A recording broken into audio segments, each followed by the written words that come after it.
Bem-vindos ao Politeia. Eu sou Rodrigo Couto e estamos em março, o mês em que é celebrado o Dia Internacional da Mulher. E por isso vamos tratar de uma pensadora que deveria ser mais lembrada, que é a Catherine Macaulay.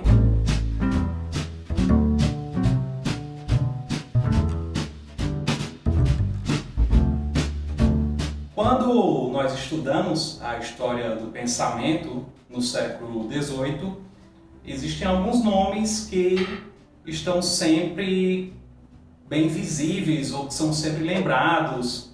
E então nós temos Adam Smith ou David Hume e outros tantos. E temos também, obviamente, mulheres, porque durante toda a história da filosofia e da teoria política, as mulheres também produziram pensamento, também colocaram as ideias delas em grandes obras. No século XVIII, muitos tendem a lembrar da Mary Wollstonecraft. E sim, era uma pensadora com os próprios méritos, que é lembrada também. Mas nem sempre entre as pensadoras é lembrada Catherine Macaulay. Por isso mesmo, nesse março, o Politeia traz Macaulay e não Wollstonecraft, como muitas outras pessoas fizeram nesse mês. Vamos lá, por que Catherine Macaulay é assim tão importante? No período, ela nasceu em 1731, falece em 1791, era inglesa. Durante a vida, ela foi mais lembrada como uma historiadora. Ela escreveu uma grande obra de história da Inglaterra no século XVII. A obra foi elogiada como um antídoto para a obra de David Hume, pelos críticos de Hume, obviamente. Mas ela não escreveu só essa história da Inglaterra, ela escreveu também filosofia moral, ou seja, escreveu no campo da ética, ela escreveu também sobre política e ela escreveu sobre educação. Esses escritos estão aqui embaixo nas referências do vídeo. Vocês podem consultar as referências. Catherine Macaulay é muito mais do que isso, mas por ser março, vamos tratar de um ponto específico do pensamento da Macaulay, que é a igualdade de homens e mulheres no quesito racionalidade e no campo da educação. A Catherine Macaulay foi uma das primeiras, talvez não a primeira, mas com certeza uma das primeiras pensadoras a tratar da igualdade entre os sexos.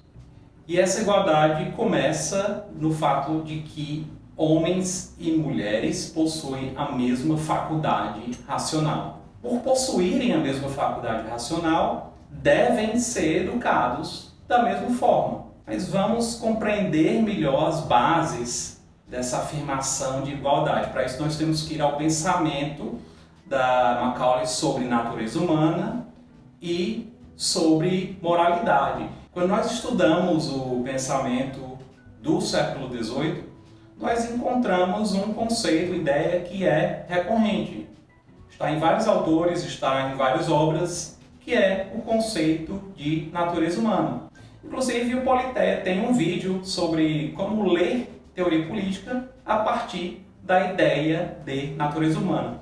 O card vai aparecer aqui a qualquer momento e recomendo que entendam esse conceito porque ele é importante. Mas voltando a Macaulay, bem, como é que esse conceito aparece na obra da autora? Ela reconhece a existência de uma natureza humana, que é algo que define a espécie. Esse traço definidor da espécie, ou esse conjunto de traços que definem a espécie, incluem a capacidade racional. Em Macaulay, o único traço da natureza humana, o único elemento dessa natureza. Mas ela considera que é o elemento mais importante, porque é um elemento único entre os seres, entre as criaturas. E aqui a referência à ideia de criatura é muito importante, porque ela acredita que existe um Criador, uma divindade, Deus. Uma observação, é importante lembrar que o pensamento de Macaulay ainda é pensamento cristão, ou seja, possui, mesmo que de forma remota, uma base teológica, e que ela vai dizer que se nós possuímos essa capacidade única, esse poder racional, ele deve ter alguma função. O Criador não teria imbuído as criaturas, os homens, e ela fala homens como membros da espécie humana, com esse poder racional sem um objetivo. Já que nós temos esse poder racional, o objetivo pode ser o de desenvolver essa capacidade. Nós nascemos com ela, é algo inato, mas sem um trabalho de desenvolvimento, sem um esforço, nós não conseguiríamos ou não conseguiremos florescer. Somos racionais, nascemos, seres humanos nascemos racionais, mas essa capacidade precisa ser estimulada. Isso se torna óbvio quando ela diz que além dessa capacidade racional, esse poder racional, nós temos impulsos, instintos, afetos, sentimentos, ou seja, traços que não são racionais. Ela associa muito mais as partes baixas dessa natureza humana. É importante cultivar a razão. E ao mesmo tempo é importante lembrar que a vida humana não deve ser dedicada à satisfação desses outros traços da nossa natureza. Nós não temos como objetivo nesse mundo simplesmente a satisfação dos nossos desejos e instintos. O objetivo é muito mais de desenvolver esse poder racional. E já que esse é o objetivo dos seres humanos nesse mundo, e ela abre inclusive parênteses para dizer que a recompensa para o desenvolvimento dessa racionalidade não se dá nesse mundo, se dá no próximo, e que nesse mundo essa racionalidade vai ser testada apenas, ou seja, ela não fala de um paraíso terrestre baseado na ideia de razão. Bem, já que isso é muito importante, embora não seja tudo na natureza humana, ela vai basear a ideia dela de educação e de uma educação igual para os dois sexos nessa ideia de razão presente na natureza humana. Como é que seria essa educação?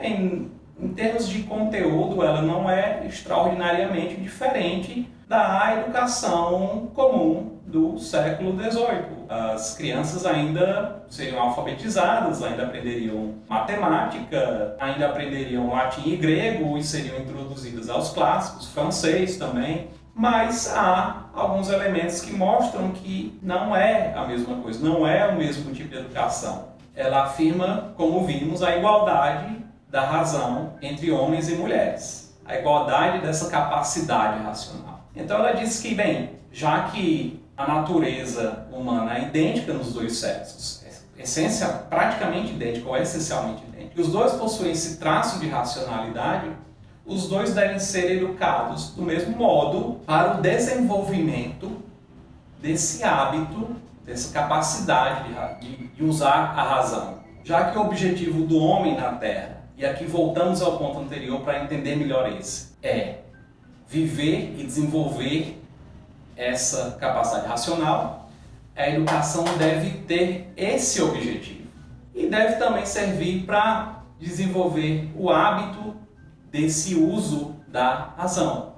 Ou seja, não estamos falando aqui de uma educação compreendida nos termos do século 20 e 21, dos séculos 20 e 21. Estamos falando em uma educação que era parte de um programa de formação integral do ser humano, independente de uma ideia de natureza humana. Não era apenas uma preparação para um mercado ou para o exercício de uma atividade. Isso é muito importante porque, como outros pensadores do século XVIII, ela vai colocar a educação como base de formação dos homens que vão viver numa determinada sociedade.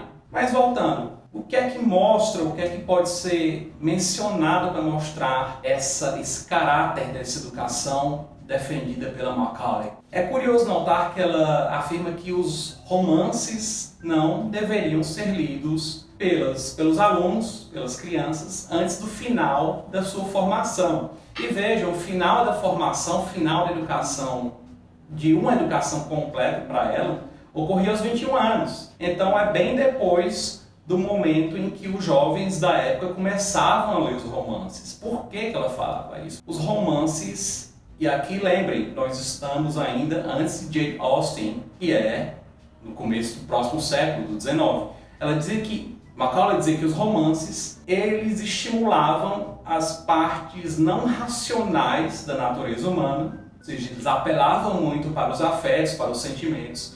Eles sempre tratavam de uma relação entre homem e mulher, e essa era uma relação amorosa e, portanto, não era exatamente racional, era guiada por paixões. E, fundamentalmente, esses romances não mostravam mulheres como seres pensantes, seres racionais, seres capazes de guiar o próprio comportamento com base na razão. Então ela diz, bem, se o jovem completa sua educação, lá por volta dos 20, 21 anos, ele vai estar preparado para esse conteúdo. E essa educação é tão importante para Macaulay que ela é o link entre o desenvolvimento individual do ser humano enquanto indivíduo e o desenvolvimento social e político da sociedade. Algo que às vezes é esquecido quando se compreende a educação como formação para uma profissão. E ela diz o seguinte, em uma sociedade na qual é defendida, na qual é estimulada, elogiada essa capacidade para arrasar, essa capacidade racional, a ordem política vai ser melhor do que em uma sociedade na qual são estimulados os traços instintivos, sentimentais dos seres humanos, os apetites humanos. Então nisso ela se assemelha a alguns outros pensadores, mas ela também tinha uma base profunda e ela conhecia muito bem os pensadores clássicos, os gregos e os romanos. Isso explica um pouco essa ideia dela de educação, de formar o ser humano não só para uma atividade privada, para uma vida privada, mas para formar o homem, o ser humano, enquanto membro de uma sociedade política. Para aqueles que quiserem se aprofundar nisso, pesquisem o chamado republicanismo dos clássicos, que é uma corrente diferente, por exemplo, do liberalismo posterior. Mas voltando, isso é tão importante, essa educação é tão importante no campo político, que ela leva Macaulay a afirmar que não há como aperfeiçoar essa ordem política sem essa espécie de educação. Se o ser humano é racional, e aqui eu apresento uma espécie de síntese, se o ser humano é racional, tem uma natureza racional, e homens e mulheres são, obviamente, membros da espécie, eles devem ser educados do mesmo modo. Mas essa não é qualquer educação, é uma educação voltada para o florescimento desse traço de racionalidade. No fim, isso vai levar não só ao desenvolvimento dos indivíduos, mas a um aperfeiçoamento da vida política. E como compreender esse aperfeiçoamento? Macaulay diz que a ordem de então, ou seja, o mundo de costumes contemporâneos a ela, a segunda metade especialmente do século XVIII, esse mundo de costumes do período não era natural, não era um dado natural. Ele era uma construção do artifício humano, da capacidade do ser humano para criar. E já que ele não era natural, ele podia ser acessado e corrigido através da razão.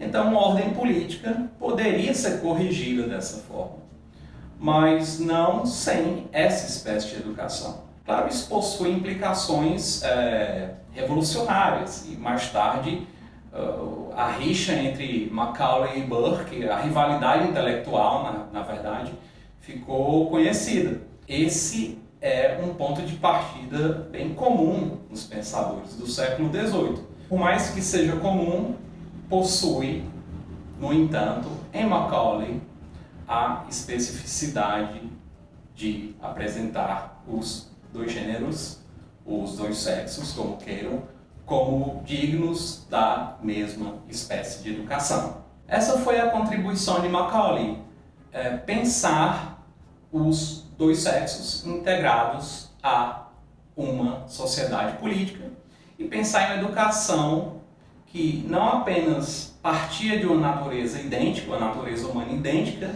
em seus traços dos dois sexos, mas que levava esse igualitarismo ao campo da organização de uma sociedade política. Infelizmente, a Macaulay, até pouco tempo atrás, não foi muito bem estudada. Se vocês têm sugestões de outros autores que poderiam ser mais bem lembrados, estudados, divulgados, deixem aqui nos comentários, aqui embaixo.